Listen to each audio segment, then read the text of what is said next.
Cancer जैसी गंभीर बीमारी के लिए, क्योंकि उत्तर प्रदेश सबसे बड़ा प्रदेश है, 24 करोड़ लोग हैं, और अगर डेटा हम निकालेंगे और डेटा पे अगर हम जाएंगे तो ये गंभीर बीमारी लगातार बढ़ती चली जा रही है।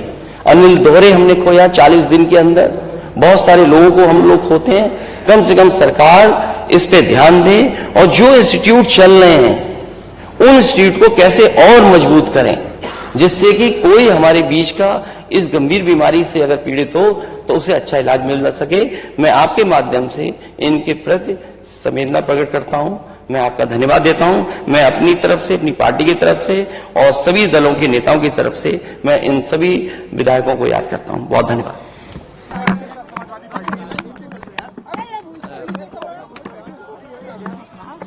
सबसे बड़ी बात यह है कि ये जो सत्र शुरू हो रहा है, सरकार विपक्ष का सामना नहीं करना चाहती है।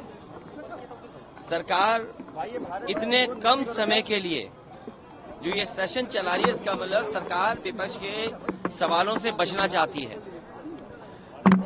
विपक्ष के सभी सवालों का जवाब सरकार दे, इसी से लोकतंत्र मजबूत होगा, इसी से जनता की जो तमाम समस्याएं हैं उनके बारे में जनता को आखिरकार सरकार क्या कर रही है सुनने को मिलेगा।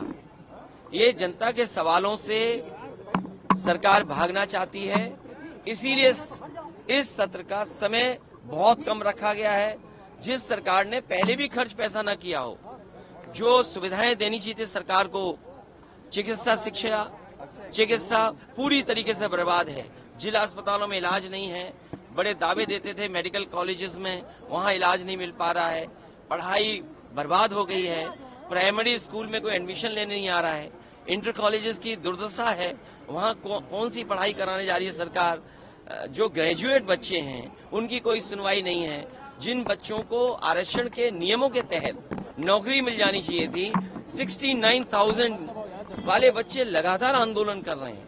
आखिरकार सरकार क्या कर रही है? सरकार के हर स्तर पर वो छात्र नौजवान अपनी मांगों को लेकर के मिले हैं।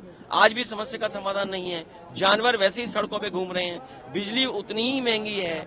अगर जो दावा करते थे इन्वेस्टमेंट कहीं नहीं दिख रहा है। सड़कों पर 1 महीने में गड्ढा मुक्त हो जाएंगी, फिर इतने महीने बाद गड्ढा मुक्त हो जाएंगी। आज तक इतनी बार समय बढ़ाने के बाद भी सड़कें गड्ढा मुक्त नहीं हुई हैं। सड़कों पर वैसे ही गड्ढे हैं। और जो ग्रामीण अंचल में हमारे किसानों को जो लाभ मिल जाना चाहिए, गन्ने की रेट नहीं बढ़ाई इन्होंने, धान नहीं खरीदा, अभी तक कोई इंतजाम नहीं किया, और जानवर से आज भी लोगों की, किसानों की जान जा रही है। तो इस सरकार के सामने कोई रास्ता नहीं है। सरकार इसीलिए इतना छोटा सत्र बुलाई है। तमिलनाडु गए थे, वीपी सिंह की प्रतिमा का अनावरण था। ये सवाल आज केशव मौर्य से पूछा गया तो उन्होंने कहा कि जब समाजवादी पार्टी 5 साल सत्ता में थी तो पिछड़ों का ख्याल क्यों नहीं आया। मुझे खुशी इस बात की कि देश के बहुत सारे राजनीतिक दल जाति जनगणना के पक्ष में खुल करके सामने आए हैं, और जाति जनगणना के बिना सामाजिक न्याय संभव नहीं है। सामाजिक न्याय के लिए और सबको बराबर लाने के लिए आरक्षण जरूरी है, और जो बाबा साहब भीमराव अम्बेडकर जी ने संविधान में जो व्यवस्था की है, उस व्यवस्था के तहत ही सब बराबर हो सकते हैं। पार्टी के तमाम विधायक काले वस्त्र में नजर आए, इसका क्या संदेश है? ये सरकार का विरोध है, और नई नियमावली का भी विरोध इसलिए होना चाहिए क्योंकि लोकतंत्र को कमजोर करना चाहते हैं।